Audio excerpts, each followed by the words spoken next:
Oh, gang, do we have a spicy one today? This is the wildest tech stack I've ever seen an accounting firm try to actually get away with using. I think I like it. It's very interesting. I think it's unbelievably scalable. Today we're talking about a very interesting accounting firm, only a couple years old. I got all sorts of juicy details about them, from how they run their firm to their last 2 years P&Ls, and a tech stack that just might make you rethink everything. Today we're roasting a firm. Come on in.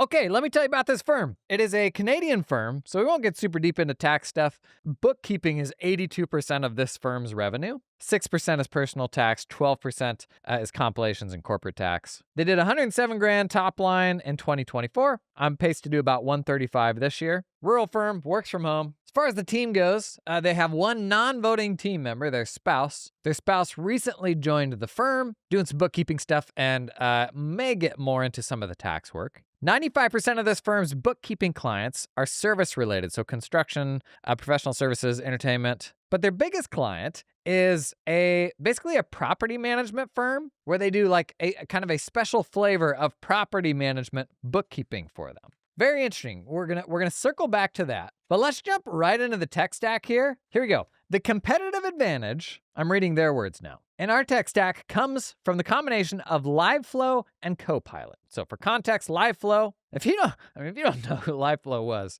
who LiveFlow is, you must be a new listener. LiveFlow, you connect your accounting ledger to spreadsheets. They also have their own dashboarding sort of reporting platform. So they use LiveFlow with Copilot. Copilot is like a super flexible client portal. So basically you build out from scratch your own totally custom client portal, and you create all the sections to be whatever they want to be. You can embed other stuff into your portal. But this is kind of their bread and butter here, is clients come into Copilot. They say, we link a Google Sheet to LiveFlow and bury that into Copilot per client. So they embed a LiveFlow-driven spreadsheet into Copilot, their custom portal. And now they have live financial statements inside each client's portal. Then they layer in Uncat within the portal as a nav option that basically hands off to that client's Uncat link. So Uncat, if you're not familiar, is for managing uncategorized transactions. Basically, you connect it with the accounting ledger, and you say, anytime a transaction hits any of these accounts, go out and ask the client what category it should go to, or for a receipt, or just for a little narrative of what that was. So somebody buys something on Amazon, you don't know how to break that out. You put that into uncategorized expense. It notifies the client on a schedule that you choose to go out and ask them for more details. Works for a bunch of other stuff too, like class tracking. If you've got, say, an Amex statement with 10 different card owners on it, you can have all the transactions go out to those specific card owners. Uncat, really cool platform. But this firm, they've built all of this stuff into a custom client portal. In fact, it goes as far as they have a Loom video on their homepage that walks through the portal that you get access to when you become a client. And let me just read through for you what all of the options are on the left-hand side of their portal. So this is a totally custom portal that the client has built with Copilot. Here's all the options from top to bottom. Starts with like a home page that's got kind of a welcome message. Just under that is messages. And so this is how they message back and forth with the firm, between the firm and the client. Third is uncategorized transactions. When you click that, it hands you off to Uncat. Fourth is status. This is actually an embedded spreadsheet that shows the bookkeeping status of all their accounts. So it lists out all of their bank and checking accounts. Those are the rows, and then the columns are the months, and it shows the status of each of those months for each of those bank accounts. So that's just embedded directly into the client portal. The fifth nav option on the left-hand side is fiscal year to date. They click this, and they see an embedded Google Sheet that is their year-to-date fiscal financial statements. Year to date. The next one is financials last year, so prior year. Next one after that is files. So it's a templated folder structure where they can pull whatever they need. Next one after that is book a call. Next one after that, buckle up, is podcast. So on some of their service levels, they have Notebook LM generate with AI a podcast about their last month's financial results. So inside of the client portal, you can come in and listen to this audio file that is a podcast recap of your own company and like what happened in the financials. And we can do an entire podcast on those last two sentences that I just said. I mean, points for creativity. I love that. I've never actually gone through the exercise of giving Notebook LM whatever data you would need to give it to be able to generate a podcast about the last month's results. I've never actually done that to know, is it any good? What even would any good look like? Because any good to me and you is probably looks different than it would look to the client. If you're not familiar with this, Google has a tool called Notebook LM. It's a really cool AI tool. Basically, you give it anything. You give it a giant PDF, you point it to a website, point it to a YouTube video, you can even point it to the YouTube version of this podcast, and then you can ask it questions about that context. So you can ask it, just list out all the apps Jason just said in this podcast because he's terrible about linking them in the show notes. I say that somewhat jokingly because you know how I go back and find these things when I go to add them to the show notes? I do exactly what I'm describing. I'll go to an AI tool. I'll grab the transcript for the podcast. I'll give it to an AI tool and say, can you just list out all the things that I probably should have had in the show notes here? I digress. Notebook LM, you can give it any information that you want. You can chat with it and ask it questions about it. But you can create what they call, quote, an audio overview, which is basically a podcast of two people talking about that context. And we've demoed it on the podcast before in the past, but it is a eerily interesting conversation that's completely made up. These are not real people. There's a male host and a female host, and they talk back and forth and have a conversation about whatever that stuff was. And this firm is generating those for month-over-month financial results and putting it in the client portal. I would love to know what the client reactions are to that. And even in the little Loom video that the firm has on their landing page, they're very clear. They're like, hey, we're doing this in a secure way. Here's how it works if you're interested. Because you can imagine some clients who maybe don't know what's going on there or could be concerned about that, right? This episode is sponsored in part by Client Hub. Client Hub, who turns your firm's busy seasons into wow seasons. Because those seasons, they're an opportunity to wow the ever-loving off of your clients. Wait just 1 minute, Scooter. You can't say that in an ad read. I'm sorry, Kay. I get excited. Client Hub is going to wow your clients right off their socks because it is a game-changing client experience. Simple, intuitive, easy to use. Doesn't require a PhD, and goodness gracious, this practice management system's complex. It's not some herky-jerky bolted-on client portal that has 3 options on the left-hand side, and each one you select, it looks like, I don't know, something some junior developer just made in 25 minutes. Because let's be real, that's what a lot of client portals still look like. Can you get back to the bullet points here? Okay, one of the reasons people love Client Hub is clients just become users. The design is so good, they're like, oh, I get this. It's kind of just like a two-sided task management system. Client hops in, looks like the other tools that they use. They can see their tasks, their files, their financials. It's not hard. Mobile friendly, so they can do it on the road too. But it's intuitive, doesn't really require training, and they're gonna be like, oh, you're like a cool modern firm. Not like that last firm that I used where I logged into this thing and I'm like, Henry VIII? Is that you? You know what I mean. To learn more about Client Hub, check out the link down in the show notes. This episode is sponsored in part by Cloud Accountant Staffing. I'm in another country today. I'm in London, which is not a country, it's a city, and I realize that. But I'm here because there's accountants everywhere. Accounting is, in many ways, a universal language. And a great upside of that is you can hire accountants to work for you anywhere in the world. Cloud Accountant Staffing, they're an accounting firm that started hiring folks directly in the Philippines, had such good luck with this that they started doing this for other accounting firms, and now they will do it for you. This is a true story. I was in a coaching call with some folks in my online community, Realize. Every Wednesday I run a live coaching call with different types of firms. And offshore hiring came up because people were like, I think the prompt was, what's the biggest positive change you made in 2025 this year? Something you wish you had done years earlier. And one person shared for them it was offshore hiring. We talked through that a little more. like upwards of probably a third of the people on that call were actively making offshore hires. I've shared before, I did that at the end of my firm running journey, and it completely changed how we approached hiring. In very rapid succession, we brought in 4 people from the Philippines. If you haven't done it before, you're gonna have a lot of like embarrassing questions you don't even know what to ask. Just start the process. Get on the horn with Cloud Accountant Staffing. They can answer all those questions for you. Got nothing to lose. Check out the link to them down in the show notes. Let me get back to the portal here. So that was the podcast option. Next is dashboards. They will build some custom dashboards for you if you want.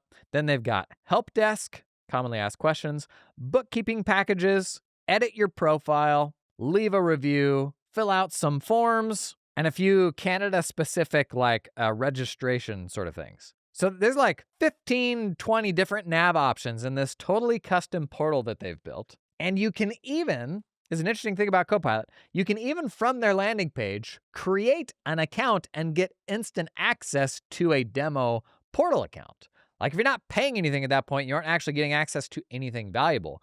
But anyone can go to the website and sign up and get instant access. And because this is Roast a Firm, by the way, this firm gave me permission to anonymously share what their firm has going on in exchange for me kind of sharing a few ideas for improvements that they could make. We've done this a few weeks in a row now on the podcast. There's a link down in the show notes where you can complete a little form and you can submit the details of your firm to me anonymously if you want. And you may be roasted in the future thanks to the 5 or 10 folks who went through and did that last week. So let's give this firm kind of a few bits of advice. How can they improve on what they're doing? We walked through their tech stack. I'll give you some more background about them after we get through the tech stack stuff. One thought I have, honestly, on the whole self-service portal thing, they have a really interesting thing here where clients could get potentially a tremendous amount of value just by logging into their account and navigating all those options, right? Like they have so many things built in there,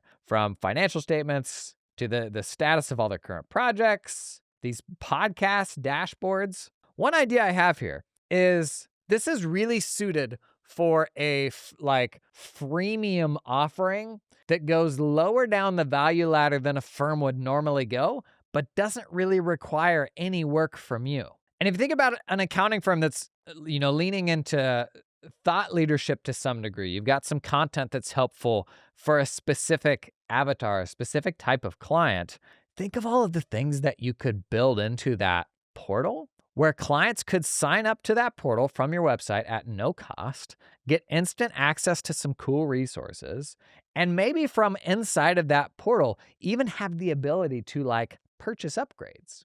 So you've got, say, a checkout page, or maybe this is a Stripe checkout link or something like that, that is one of the options inside of this portal where maybe they start out with free access, and that's got some sort of basic stuff about your firm, basic thought leadership, but they can then upgrade to get access to more thought leadership. I probably don't want to let them self-serve upgrade into becoming a full-blown client because I need to have a say in that as well.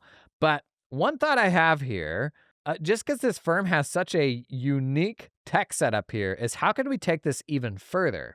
And I think this is very, very well suited to come down market to folks who could get access to some of your expertise without becoming full-blown clients, without you even having to lift a finger. And the devil's in the details a bit here. It may come down to, well, if 1,000 people went and signed up, would that blow up my Copilot plan? Would I end up having to pay a bunch of money for that or something like that?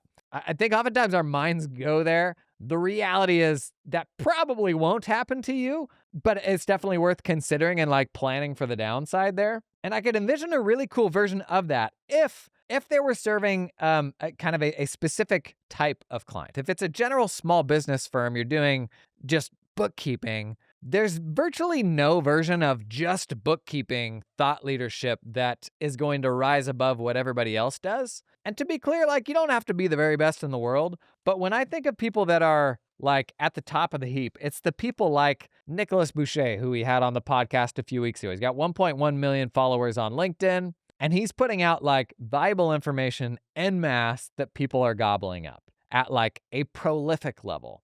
And I'll be honest, I don't want to compete with that. I don't want to have to be that good. And if I haven't done a whole bunch of that stuff before, I'm just not going to be that good. It's just not going to happen. The reason I can get by making videos and podcasts and all that is that I've made more videos than anybody else in the accounting space. I've just done it.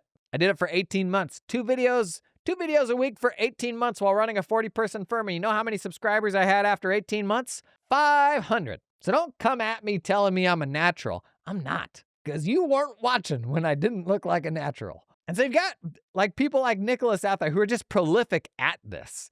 And you probably don't have the time, like the repetitions, the patience to pump all that in. And so the much easier version of that is just thought leadership through a more specific lens. The more specific we get, the lower that bar is. And I am all about lowering the bar. As my wife loves to remind me, you're funny for accountants. Accountants think you're funny. And she says that in a way that's like, I think she knows exactly how passive-aggressive that sounds. Like it's one thing to be funny, it's another thing to be funny for accountants. I think you can imagine how that makes me feel. Just some stuff we're working through right now. Don't worry about it. So tip number 1, explore if there's a cool thing you could do with sort of free access that isn't just demo access, but is something that's actually valuable. Like where if you actually get somebody as far as they're signing up for your thing, can you give them something of value that makes it more likely that they would then upgrade to a more expensive paid thing or become more interested in becoming a client? Tip number 2, I think there's a really cool specialization just asking to be captured here. So they said 95% of bookkeeping clients are service related. Come on, service related. That's not a specialization. And they're not saying that it is. But the cool thing here, their biggest client is this property management group where they do this very specific flavor of bookkeeping for this company. At the moment, they don't even mention this on their website. Like they don't even talk about that they do this type of bookkeeping. And it's kind of an outlier project for them because it's done on a software called Condo Manager. Condo Manager is, they said, requires some specialized knowledge, and quite frankly, it's incredibly outdated. However, it does put the firm in a unique position that not many accounting firms are in. Buddy, this is the opportunity. I did this in my firm where we ended up like working with these retail flooring, a retail flooring franchise, where all the franchisees were pushed really hard to go to this awful archaic system. Not that there's like any system that's perfect for retail flooring companies, but we learned this stupid thing, and my gosh, did we just eat it on time and costs and all that when we were getting started. But we became the go-to for anyone on this platform. And even though it sucked and like we did not enjoy working on the platform at all, we were the experts in it. And so like immediately, if you have this expertise in this thing and you can't find any other accountants that have the expertise in that platform, like you're one of one. Like you have captured what everybody's trying to do, eliminate substitutes. Just by having the willingness to learn this stupid old janky system, you got there. And it means you can command way more than you could for normal work. Like this is the sort of thing that will take firms decades to find. And they're like, okay, we just figured out this is our thing. Now we're going to make hay just doing this. So this is my second tip. If it isn't very obvious already, become the go-to for property management companies using Condo Manager. And I went out and I poked around online. Condo Manager, the company, they're at conferences. There's all sorts of associations for people who, I don't know, would need the service that this accounting firm offers. But one thing I think is great for specializing is to buddy up with the software companies who have marketing budgets, because they are on a hamster wheel where they have to continue putting out content and attracting eyeballs and all of that. And you, someone with actual expertise, you are a unicorn for them because they don't have the expertise that you do. And when it's a big giant company that makes money and is raising money and all these different things, there is just a pot of money that's sitting there and it's somebody's job to spend it. Wouldn't you like them to spend it on putting you in front of people who could become your clients? That person in control of that money, they literally get in trouble if they don't spend it. And if you consider all the different ways that you could be visible and attract people to your firm, letting them underwrite your visibility, that's not a bad option. And so that looks like, where are they going to conferences? Like, can you go out and even just help them in a booth, or, bonus points if they'll get you up on stage, writing blog posts for them, featuring you in their newsletter, interviewing you on their podcast, whatever that looks like, or them even sponsoring your content. That's even better because then you own it and you control it. Become the go-to person for condo manager, which is by all, like, from everything I've seen, is not a cool platform. But if you've gone very deep into industry software, that virtually all industry software sucks. I mean, come on. When Salesforce is like what everything aspires to be, you want to talk about low bars, buddy? Most industry software stinks. But if you can put that out of your mind and get efficient with it, and maybe you're not on that forever, and that maybe there ends up being a better alternative, great, you'll be well positioned to transition to that alternative. But right now, this is just staring you in the face. You have this specialized knowledge. You're doing it for a very specific type of person. This is going to make you an incredible fit for a specific type of client. You just got to find ways to get in front of more of them and ensure that you can charge, at least 2x the rates that you could charge any other clients. And if you aren't charging that now, you gotta rethink that, because their options, if they come to you versus another firm, that's like a wildly different level of expertise that you have that this other firm doesn't have. And that's something they need to pay for. So get serious about that. That dovetails really nicely with the first idea of how can we give people something of value in our client portal where they don't even have to pay for it or become clients. Start thinking about the things that could be. Man, that could be like training for how to use Condo Manager. Could be your affiliate link that gets them a discount. Could be a list of upcoming events that they may want to consider joining. A recording of you doing some sort of event with Condo Manager. There's all sorts of templates and stuff like that you could put into a portal. Somebody could come along. They find you as the premier firm for Condo Manager. They create an account. They get to swipe these goodies. And now, you're the pro. You've been put at a level that no other firm can compare to because you have this specialized expertise. Hey, this episode is sponsored in part by Canopy, one of my top recommended practice management systems, because Canopy, it does a lot, man. And it doesn't just do it. It doesn't just try really hard. It does it nicely. It looks like a well-built product, thoughtfully designed, because, man, cloud practice management systems, there was a window there 5 to 7 years where it wasn't that. And Canopy was one of the only companies to come out of that generation of practice management tools with something that was really modern, super slick, and somehow has threaded the needle of being actually one of only 2 practice management systems I recommend for firms 50 employees and above, but it's still actually one of the very best ones for itty-bitty firms too. And to somehow do both of those things in a product is exceptionally hard, but they've somehow stuck the landing on that. Canopy, if you're out and about at conferences this year, you're gonna see Canopy there. And that matters a lot to me because if they're rocking up at conferences, they're having a lot of conversations with accountants. They understand your needs to a level of depth that a lot of folks don't make that same investment into spending time with accountants. We've done some demos of Canopy on my YouTube channel. If you want to take a peek at what they look like, you could be impressed. But to learn more about Canopy, check out the link down in the show notes.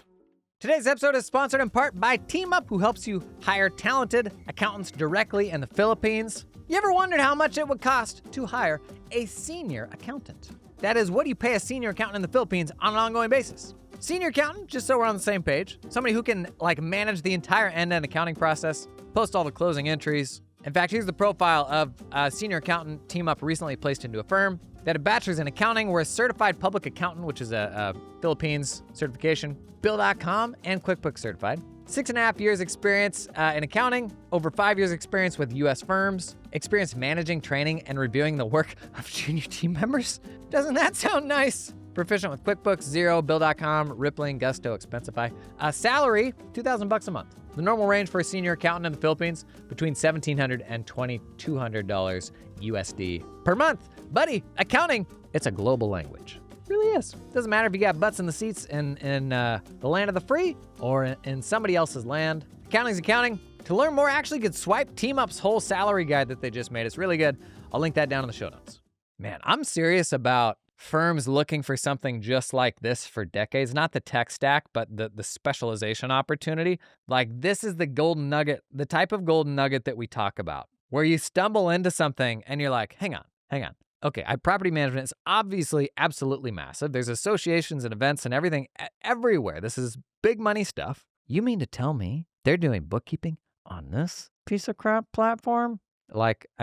there will be some kinks to work out, but we can run this thing in our sleep. It's a lot harder to work than QBO, but also these people, like, they'll come to us as the premier experts for this thing, and they're going to happily pay top dollar. That's exactly the type of thing everybody's looking for right now. Is there risk in going all in on that one thing?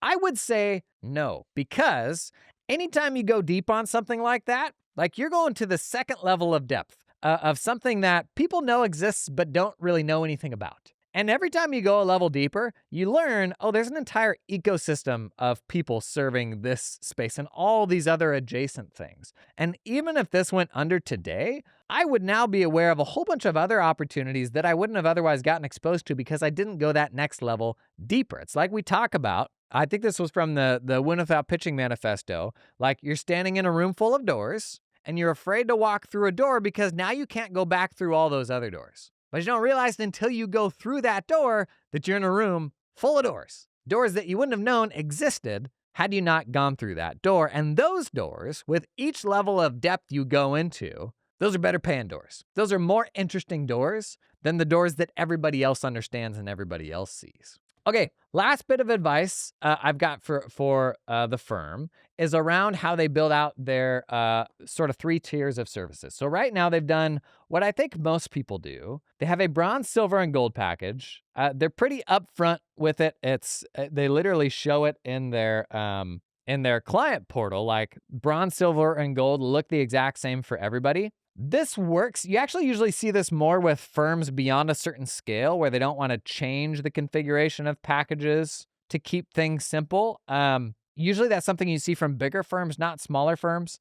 It definitely isn't optimized from a what you can get out of every client type consideration, but the upside is, yes, it does make things more turnkey if everybody's buying the same dog food. But I would say the biggest opportunity for improvement on the way they've got their 3-tier proposal set up is right now, the differences between bronze, silver, and gold are things like number of business days to complete the financial statements after the close, access to custom dashboards and KPIs, whether a CPA does like a financial analysis of the statements at the end of the month, payroll. You get payroll on silver and gold, but not bronze. On gold, you get year-end adjusting entries and compiled financials from a CPA. I would carve this up a bit more, and I've been talking about this lately because I'm pretty hot on this right now because I think it's not the way that most people approach 3-tier proposals. I would carve up this bronze, silver, gold 3-tier approach to separate scope from premiumness. In fact, I was riffing with ChatGPT on what are some different ideas for like a vernacular we can assign to these 2 different things. Because there's some things that are doing more, and then there's some things that are like doing a more premium version of the same thing. So one is elevating the service, one is just more service. So for example, payroll, doing payroll on silver and gold, that's just more service. Doing year-end adjusting entries, giving them compiled financial statements, that's just more service. I want to avoid a 3-tier proposal where bronze, silver, and gold is more. What I want is a bronze, silver, and gold that's elevated, that's more premium. And so what I'm going to do, like, just from a real practical standpoint, is I'm going to nail down exactly the scope of what I'm going to do for the client. Am I doing payroll? Are we hopping on a call every single month? I'm going to nail down the scope of what needs to be done. And then the 3-tier proposal, the job of that is to capture their willingness and ability to pay. So that 3-tier proposal looks like the economy class, the business class, the first class. And so the differentiators between those 3 tiers, like, to be clear, I'm doing the same work on all of them, but the level of premiumness just impacts who does the work, how quickly the work is done, how nicely dressed I am while I do the work. And so I'm looking at things like, is my work done by bookkeeper or done by CPA? If I have to hop on a call, am I talking to a bookkeeper, an accountant, a CPA, a director? What level of expertise do I have access to? How long will it take somebody to get back to me? That's something that we should always have here is what is the expected turnaround time? That's a really easy lever where we can price that in. 99% of the time, it doesn't make a lick of difference. But there are people who want to feel important according to the way they spend their money. And most accountants are not wired this way. And that's why we don't think through this as we're standing up our offerings to clients. But the fact is, most people will buy things that make them feel important, make them feel premium. And by building that into our proposal, the gold package ought to be, 2x what the bronze package is, and maybe even more. But we're fundamentally saying that the deliverables here are the same. It's just the way that they're delivered, the expertise they have access to, the speed of delivery, number of days after month-end close. Like, I would put that into the level of premiumness. That's what I want my 3-tier proposal to be. Not scope, but how elevated the service delivery is. Because different people will pay different things here, and that's my margin. Like airlines, their margin is first class. If I don't give people an option of premiumness spectrum, I don't have the opportunity to capture that margin. When you got a lot of clients on a list right now that would happily pay for that. This is such a cool firm. The tech stack stuff, husband, wife, still very early days, but also like turning the corner on what I think could be a super, super unique specialization. Hey, I love doing these episodes. From the comments, I think you guys enjoy these. From the comments, I think y'all enjoy these ones too. I would love to hear from you. Complete that little form down in the show notes for a chance to be roasted. Got any thoughts for this one? Thoughts on the tech stack specialization? Anything else? Pop that stuff down in the comments, and I'll see you in the next one.